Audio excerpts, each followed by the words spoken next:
Dean Martin recorded Everybody Loves Somebody in one take while drunk. The engineer's reaction is legendary. June 1964. United Recording Studios in Hollywood.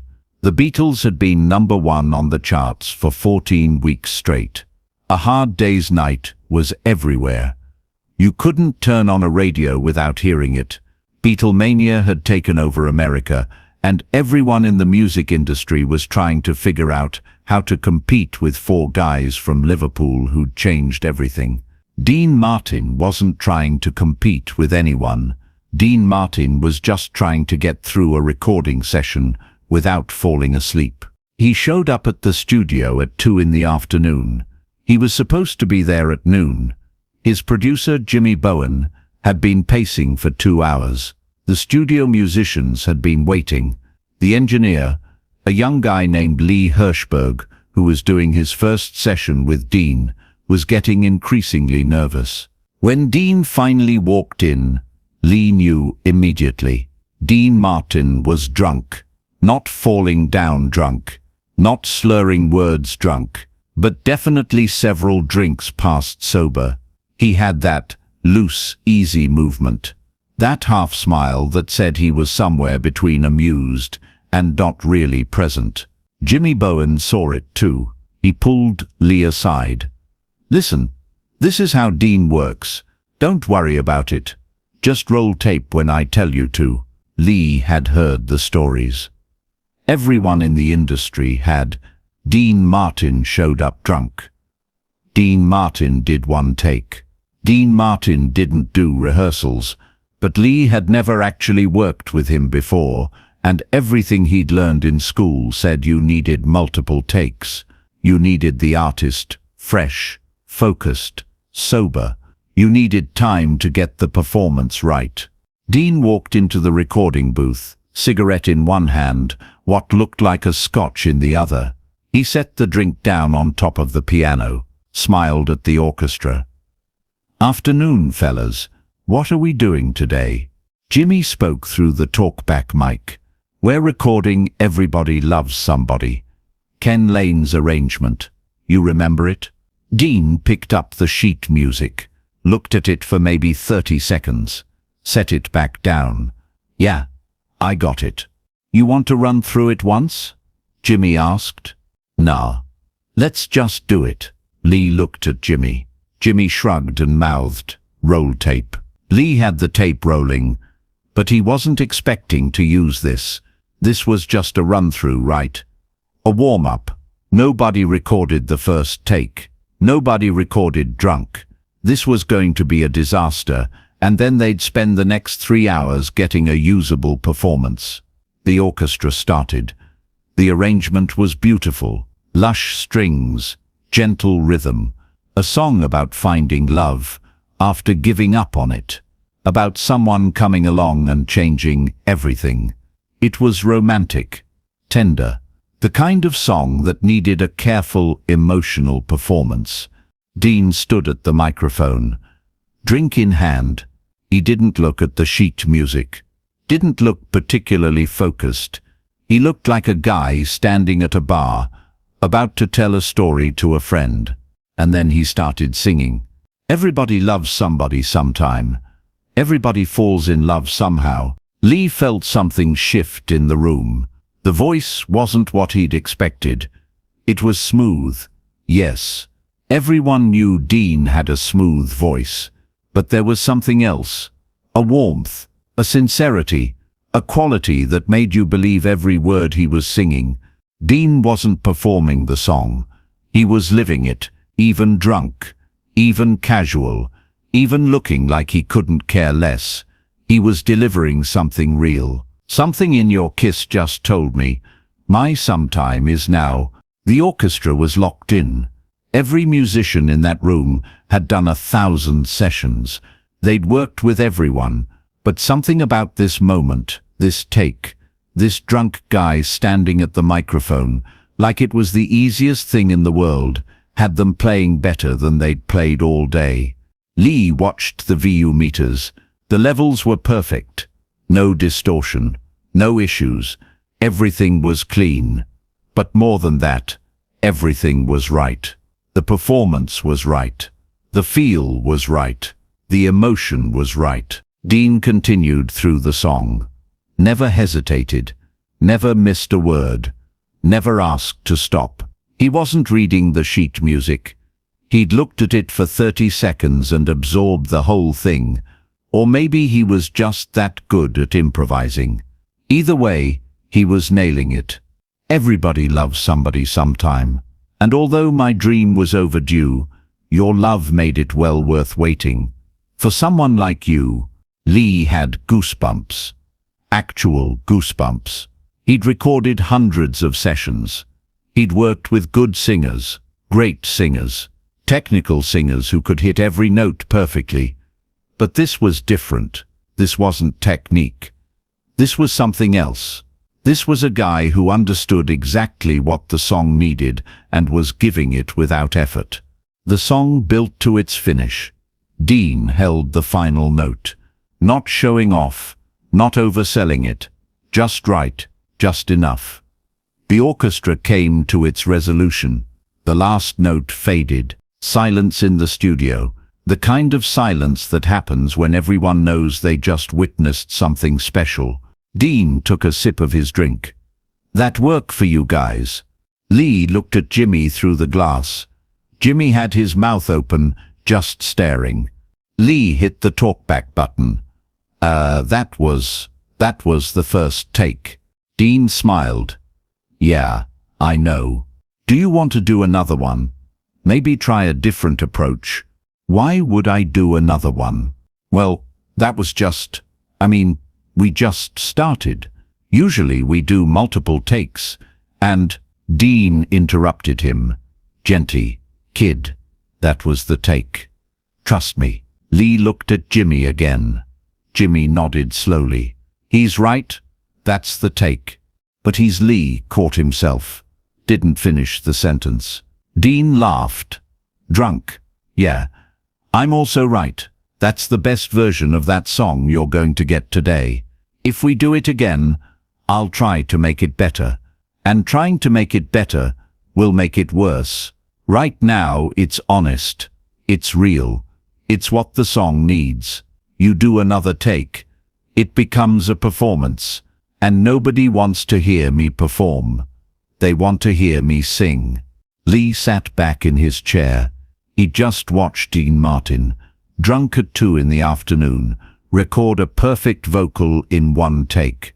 No warm-up, no practice, no second chances, just walked in and did it. The whole session had taken 12 minutes. Jimmy came into the control room. Play it back. Lee rewound the tape and hit play. They listened to the whole thing, start to finish.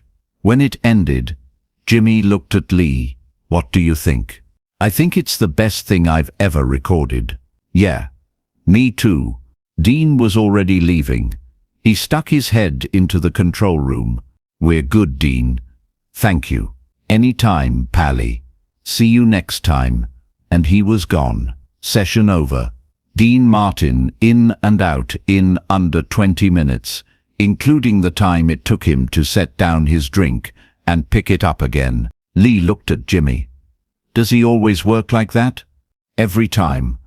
I've been producing Dean for 2 years. I've never done more than 3 takes on anything. Usually it's 1. He walks in, does it, leaves, and it's always perfect. But how? How does he just do that? Jimmy smiled. Because he doesn't care. What do you mean he doesn't care? He obviously cares about the music. No, he cares about the music. He doesn't care about being perfect. He doesn't care about impressing anyone. He doesn't care if people think he's working hard enough. He just shows up, does what he does, and trusts that it's good enough. And you know what? It always is. Lee shook his head.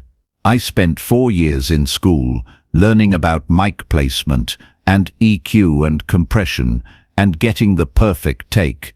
And this guy just proved that none of that matters as much as just being real. Welcome to working with Dean Martin, Jimmy said. They released Everybody Loves Somebody in August 1964.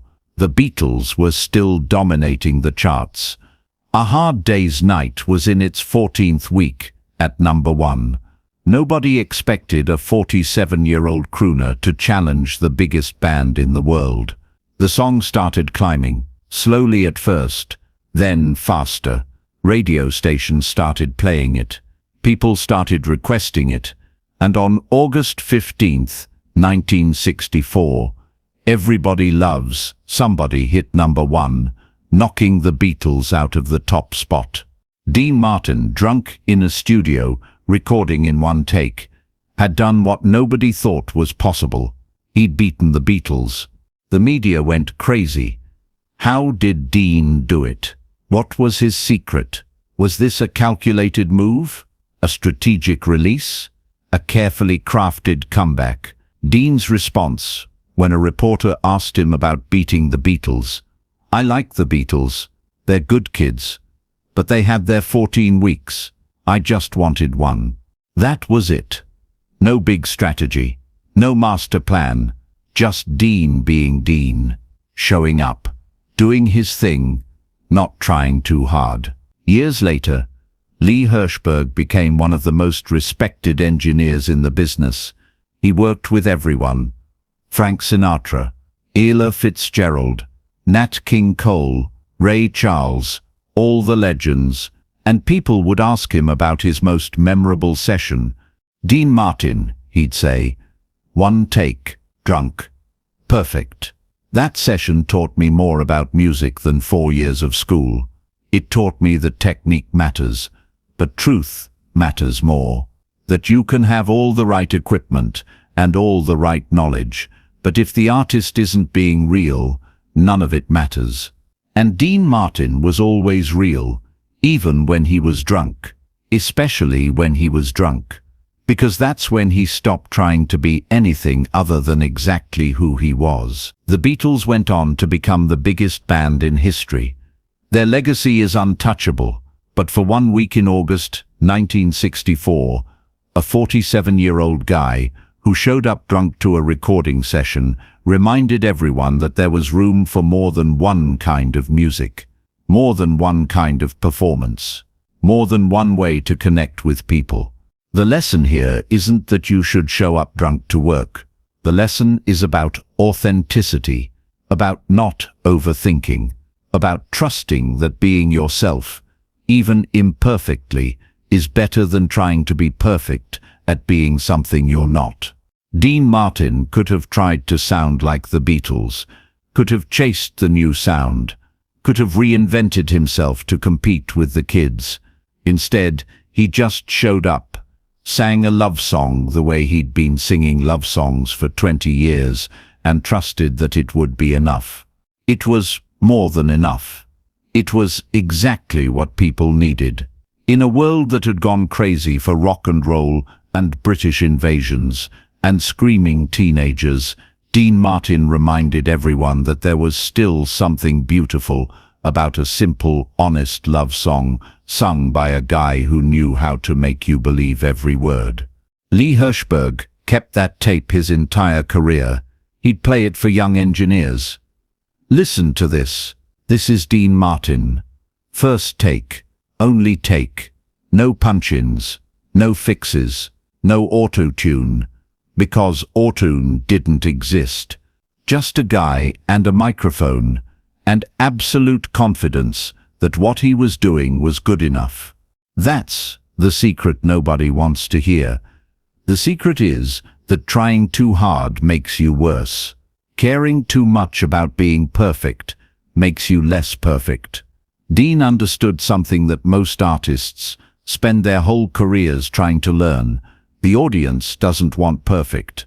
They want real. And Dean Martin, he was always real, even at 2 in the afternoon, even after a few drinks, even when everyone told him he was working the wrong way.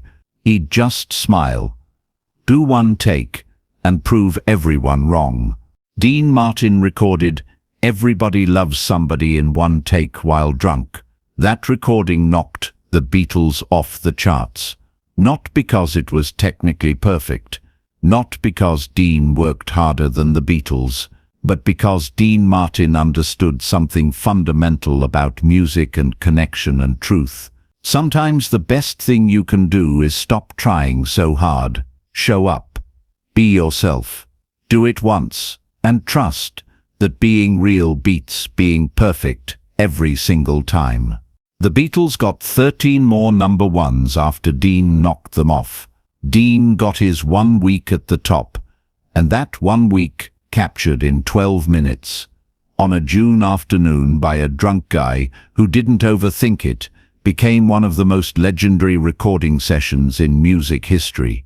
All because Dean Martin looked at the engineer and said, "That was the take." And he was right.